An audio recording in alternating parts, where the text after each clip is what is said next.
14 na patrol cars ang ipinagkaloob ng Department of Interior and Local Government para sa mga bayan sa lalawigan. Ang pagkakaloob ng patrol cars ay bahagi ng PNP Modernization Program ng National Government. Sa nasabing awarding ceremony na ginanap sa Pangasinan PPO at dinaluhan ni Provincial Liga ng mga Barangay President at Board Member Amado Pogi Espino III, malugod nitong pinasalamatan ang DILG mula sa pamumuno ni Secretary Mar Rojas. Anya, malaking tulong ang mga sasakyan hinggil sa Peace and Order Program ng iba't ibang bayan sa lalawigan. Napakalaking tulong sa papapanatili, pagtulong sa ating komunidad. Kapartner po ang provincial government headed by Governor Amado Espino Jr.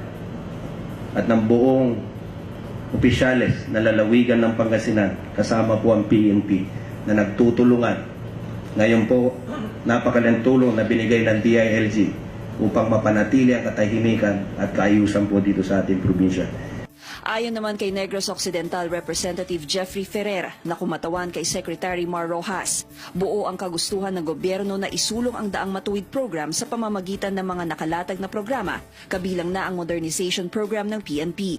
Because ito yung programa nyo, DILG, PNP, at this present administration kay President Pinoy, patuloy natin yung programa na Daan Matuwid. Mula sa 1,400 patrol cars, nasa 500 na ang kabuang bilang ng patrol cars ang naibahagi o na-turn over sa mga LGU sa bansa, habang 700 patrol cars pa ang nakatakdang ipamahagi. Samantala, sinabi naman ni Police Senior Superintendent Rolly Saltat, OIC Provincial Director ng PPO, na bahagi ng Oplan Lambat Sibat Project ng PNP ang distribusyon ng mga patrol car. Cherise Victorio para sa Capital News TV.